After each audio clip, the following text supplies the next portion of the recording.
Hello, everybody. We're here with another episode of the Best of Branded Content, the Lightning Rounds, brought to you by our sponsor, Social News Desk. We are here with another expert today. Jared Mervies is here from Wonderview. Hello, Jared. Hey, everyone.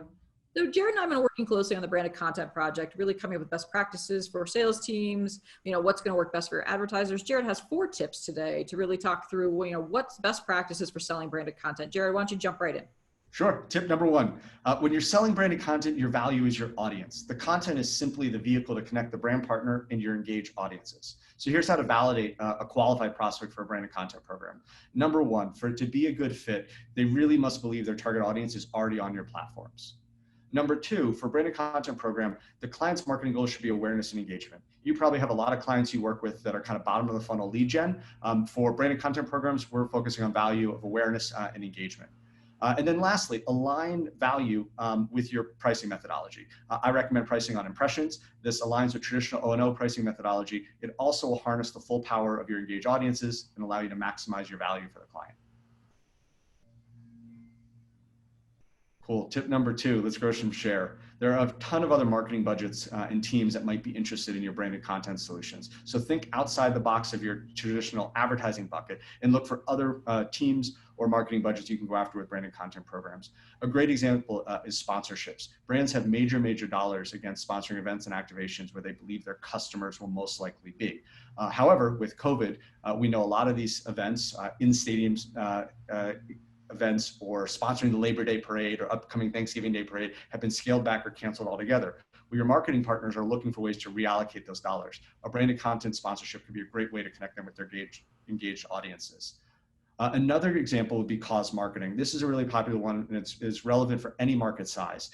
Brands in every market have investments against promoting community programs and community causes that they care about. So make sure you're asking your partners and your prospects what community programs are they committed to and who manages them. You might have a great opportunity to help them promote a cause that they're passionate about and drive awareness and engagement for that cause in your community. All right, tip number 3, create a defensible, unique value proposition. An important strategy is to develop branded content programs that align with content the readers are already engaging with on your site. When I say develop, you don't have to build out the whole program ahead of time. You can work with your content studio, your product teams to develop a spec idea, mock it up, and then go out and pitch it to your clients. Here's an example. Let's say you have a large audience segment engaging with sports content on your site. A Tailgate Legends series that offers weekly recipes and tips for the backyard aspiring grill master is a great program for this upcoming fall season. Providing your sports audience with recipes and tips to enjoy while they watch sports is a great fit. Articles like 5 stadium dogs you can make at home, or guarantee a win this weekend with these ultimate barbecue brisket nachos will resonate with a local grocery or local liquor brand sponsor. Also, don't pigeonhole yourself with being too linear with your branded content programs. You can think of sporting goods stores or large automotive or home service groups that might also want to reach, kind of that in-stadium or that sports enthusiast audience. And then lastly, while we're all optimistic, sports are going to return in the fall here, I think you can go out with this type of program and tell them, hey, even if sports don't run live, we have a strategy. We plan to run the series anyways. So, missing your favorite stadium dogs, here's 5 you can make at home. So you're going to tell them you're still going to have the series whether sports runs or not. All right, so building off that last example of Tailgate Legends, here's just a quick tip to kind of close out this section with. Don't schedule a meeting to talk to your prospects about content marketing or even branded content. Remember, you're selling audience. So one of the best ways to sell audience is to create sponsor scarcity with a strong CTA. When you reach out to prospects or existing customers, you're going to tell them, hey, we're launching this Tailgate Legends series. It's launching September 1st in time for football. We're looking for one exclusive sponsor. I'd love to schedule a quick 20 minutes later this week to walk you through the sponsorship and the sponsor value.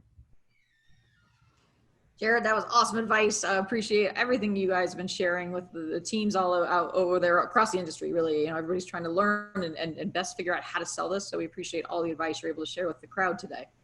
Yeah, thanks for having me. And thank you again to our founders, LMA, LMC, and Facebook Journalism Project, and of course our sponsor, Social News Desk, and the full team at Wonderview who's been able to really provide some great advice and ideas today. Thanks, Jared. Thanks all.